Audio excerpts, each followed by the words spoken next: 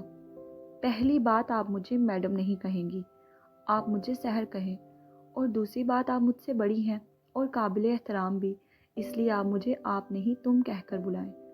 سحر نے مسکراتے ہوئے ڈاکٹر ہما کی تصحیح کی۔ جواباً ڈاکٹر ہما اس لڑکی کے اعلیٰ اخلاق کو رشک سے دیکھتے اور اس کی گئی تربیت کو دل ہی دل میں سراہتے، سر اس بات میں ہلاتی مسکرانے لگی۔ چلے باہر چلتے ہیں، یہاں دوائیوں کی بو سے مجھے لگ رہا ہے میں پتہ نہیں کتنا بیمار ہوں، سحر نے لاڈ سے بچوں کی سی صورت بناتے کہا، اور پھر اس کے بعد مجھے گھر بھی جانا ہے آنٹی۔ ہاں میری شہزادی، ابھی ہاتھ سر آتے ہیں تو ہم گھر چلتے ہیں۔ ہاتھ کے ذکر پر سحر کا چہرہ متغیر ہوا تھا اور اس سنگ دل کی یاد نے پھر جوش پکڑا تھا جو کل رات سے نظر نہیں آ رہا تھا۔ ایک نرس ویل چیئر لے کر آئی تو سحر نے منہ کھول کر اس کرسی کو دیکھا۔ ارے میں معذور تھوڑی ہوں جو تم یہ ٹائروں والی کرسی لے آئی ہو۔ اللہ رحم کرے سحر بیٹی، کیسی باتیں کر رہی ہو؟ ایسے نہیں کہتے۔ رخسانہ بی نے دل پر ہاتھ رکھ کے اس کی ظالمانہ بات پر فوراً اسے گھڑکا۔ ہا ہا ہا، سحر کہکا لگا گئی۔ تو اور کیا، میں چل سکتی ہوں، اس کی ضرورت نہیں ہے۔ اتنے میں ہاتھ بھی دروازہ کھول کر اندر داخل ہوا۔ سحر کی سراخ آنکھیں فوراً دہلیز پر موجود سیاہ پینٹ شرٹ میں ملبوس اپنے شوہر پر گئیں۔ دل معمول سے تیز دھڑکا تھا اور دھڑکتا دھڑکتا گلے میں آ گیا۔ پھر ایک طمانینت بھری لہر روم روم میں دوڑ گئی اور وہ دل ہی دل میں اسے دیکھ کر گلاب کی کلی کسی کھل اٹھی۔ دوسری طرف اندر داخل ہوتے ہاد نے بھی دیکھا تھا سحر کو بیڈ پر بیٹھے، وہ بھی سیاہ لوز سے کرتے اور پلازو میں ملبوس تھی۔ سر پہ اور ہاتھ پر بندھی پٹی کے ساتھ وہ پہلے سے کافی کمزور دکھائی دے رہی تھی۔ ارد گرد دیکھا تو وہ کیری نہیں تھی، اس کے ساتھ ایک نرس ڈاکٹر ہما اور رخسانہ بی بھی موجود تھیں۔ ہاتھ تعصب کرتا زیر لب بڑبڑایا، اس لڑکی کو اتنی بھیڑ میں رہنا پتہ نہیں کیوں اتنا پسند ہے۔ سیاہ اور سراب آنکھیں ایک دوسرے سے جا ملی تو دل اپنے آپ مل گئے، اور روحیں تو ان دونوں کی پہلے ہی ایک دوسرے کی تھیں۔ ہاتھ کی سیاہ آنکھوں میں آج غیر معمولی سی سرخی تھی، جیسے وہ گہری تکلیف میں ہو۔ اس کی سیاہ نظریں اپنے وجود پر گڑی محسوس ہوئیں تو اپنی خفت چھپانے کے لیے وہ بول اٹھی، آ گئے آپ؟ مل گئی فرصت آپ کو کہ آپ کی ایک عدد بیوی بھی ہے؟ خالص بیویوں والا سوال تھا جو ہاتھ کے فسوں کو توڑ گیا اور قدموں میں حرکت پیدا کرتا اسے مزید اندر لے آیا۔ اس کے سوال پر زندگی سے بھرپور مسکراہٹ نے ہاتھ کے انابی لبوں کا احاطہ کیا تھا۔ دوسری طرف سحر اپنے سوال کے ذریعے کل رات کی تلخ کلامی کو زائل کرنا چاہتی تھی، جس کا شبہ تو پہلے بھی ہاتھ کے چہرے پر نہیں تھا۔ اس کے شکوے بھرے سوال اور موہنی سی صورت پر وہ مبہم سا مسکراتا قدم قدم چلتا اس کے قریب آیا۔ سحر اس کے قریب چلے آنے پر مزید بوکھلا سی گئی اور بوکھلاہٹ میں جو منہ میں آیا بول گئی، ویل چیئر کی کیا ضرورت رہی اب؟ ویل چیئر تو سالم سامنے کھڑی ہے۔ اس نے ہاتھ کی طرف اشارہ کرتے نرس سے کہا جو محض اس پر نظریں جمائے کھڑا تھا، بنا پلک جھپکائے، اور اسی وجہ سے تو سحر کے منہ سے الٹی سیدھی باتیں نکل رہی تھیں۔ اس کی عجب سی بات پر جہاں وہ ڈاکٹر ہما اور نرس نے حیرت سے منہ کھولے اشش کر گئی تھیں، وہی رخسانہ بھی مسکرائے ارد گرد سے سحر کی دوائیاں اور چیزیں سمیٹنے لگی۔ پھر وہ دونوں چپکے سے واک آؤٹ کر گئیں، جبکہ سحر کے اب کی بار ادا کیے جملے پر ہاتھ نے نچلا لب دبائے اپنی ہنسی روکی تھی۔ وہ ایسی ہی تھی، کبھی صحرا سی خشک سال تو کبھی جھیل سی پرنم، کبھی چاند سی سرد تو کبھی سورج سی پرتپش، کبھی ستاروں سی چمکتی روشن تو کبھی گہری رات سی مدھم، کبھی بلبل سی چنچل چہچہاتی ہوئی تو کبھی شیرنی سی دھڑ دھڑ گڑاتی ہوئی، کبھی نازک سی مانند کنول تو کبھی گھیکوار سی سخت کڑیلی۔ وہ ایسی ہی تھی۔ میں ہمیشہ حاضر ہوں میری مہارانی۔ اس کے قریب جاتے بنا رخسانہ بھی کا لحاظ کیے وہ اس کا ماتھا چومتا بال کانوں کے پیچھے اڑیس کر گمبھیر لہجے میں گویا ہوا۔ لمحہ لگا تھا اسے سحر کو لال گلال کرنے میں، اور پھر ایک ایول اسمائل پاس کرتا وہ اسے خمار آلود آنکھوں سے دیکھنے لگا۔ سحر کو ہاتھ سے ایسی توقع نہ تھی، مگر خود جو ابھی انڈائریکٹلی گود میں اٹھا کر لے جانے کا مطالبہ کر رہی تھی وہ مہارانی سحر کو یاد نہیں تھا۔ چلے جلدی کرے، مجھے گھر جانا ہے۔ اپنی جھیپ پنڈانے کے لیے وہ بنا اسے دیکھے تیزی سے بولی۔ ہاتھ نے مسکاتے ہوئے ہاتھ رخسانہ بھی کی جانب بڑھایا اور ان سے سحر کی سیاہ چادر لی۔ چادر اسے اچھے سے اڑاتے وہ ایک جھٹکے سے اسے بیڈ سے باہوں میں بھر گیا۔ ہاتھ کے پہلو کے سٹیچز کھل چکے تھے، مگر اسے اکثر درد رہتا تھا، جسے نظر انداز کیے وہ صرف سحر میں محو تھا۔ اس سے بڑھ کر اس کے لیے کچھ نہ تھا، دنیا میں کچھ بھی نہیں۔ ہاتھ کے غیر متوقع رد عمل پر سحر حواس باختہ ہی ہو گئی تھی۔ خود کو زمین سے بلند ہاتھ کی باہوں میں دیکھا تو حیرانگی سے اسے دیکھنے لگی۔ میں مذاق کر رہی تھی عالم مستری، مجھے نیچے اتارے، میں خود چل لوں گی۔ پیر جھلاتی ہوئی اترنے کی کوشش کرنے لگی مگر بے سود۔ مقابل کا حصار اتنا کمزور بھی نہیں تھا کہ وہ آسانی سے نکل پاتی۔ نہیں، میری سحر نے کہا ہے تو میں انکار کیسے کر سکتا ہوں؟ آخر سرگوشی کرتا وہ اسے لیے باہر کی جانب بڑھا۔ اس پر اس کے رہے سہے اوسان بھی خطا ہوئے۔ باہر ڈھیروں نرسز، لوگ اور ڈاکٹرز تھے۔ وہ سرخ انار ہوتی اسے ملتجی نظروں سے دیکھنے لگی جو سامنے دیکھتا کمرے سے باہر نکلا تھا۔ مجھے نیچے اتارے عالم، لوگ کیا سوچیں گے؟ لوگ اپنی سوچ کے ساتھ بھاڑ میں جائیں۔ جواب کرارا آیا تھا، وہ بھی سنجیدگی سے بھرپور۔ سحر اچھے سے سمجھ گئی تھی کہ اب اسے نہیں اتارے گا، اس لیے ناچار اپنا چہرہ اس کے کندھے میں چھپا گئی۔ رخسانہ بی بھی باہر نکلی۔ روہیل باہر ہی کھڑے تھے۔ انہوں نے رخسانہ بی سے سب لیا اور وہ دونوں ان دونوں سر پھرے میاں بیوی کے تعاقب میں چلنے لگے۔ ہاتھ کوریڈور سے نکل کر اب راہداری میں آیا تھا۔ کئی شاکی اور ساکت نظریں ان پر ٹھہری تھیں، جنہیں نظر انداز کرتا وہ ایگزٹ کی طرف بڑھا۔ سحر نے ہلکی سی سراب آنکھیں ہاتھ کے کندھے سے نکال کر اس کے پیچھے اور ارد گرد پھیری، اور دیکھتے ہی جب کئی ساری نرسز اور گزرتے لوگوں کو خود کو دیکھتا پایا رشک اور حیرانگی سے تو جھینپ کر واپس ہاتھ کے کندھے میں چہرہ چھپا لیا، مگر اس کے ساتھ ہاتھ کو کوسنا نہیں بھولی تھی۔ ہاتھ شاکات، ہا ہا ہا۔ ہاتھ سر جھٹک کے ہنسا تھا اور ایگزٹ سے باہر نکلا، گاڑی کی جانب بڑھا اور روہیل نے آگے بڑھ کر پچھلا دروازہ کھولا۔ اسے بٹھاتے وہ خود بھی دوسری طرف جا کر اس کے پہلو میں بیٹھا اور وہ چاروں عالم ولا کے لیے روانہ ہو گئے۔ جاری ہے۔ قسط کو پڑھنے کے بعد رائے کا اظہار لازمی کیجیے گا اور چینل کو سبسکرائب کرنا مت بھولیے گا۔ جلد انشاءاللہ حاضر ہوں گے ایک نئی قسط کے ساتھ۔ مجھے دے اجازت۔ اللہ حافظ۔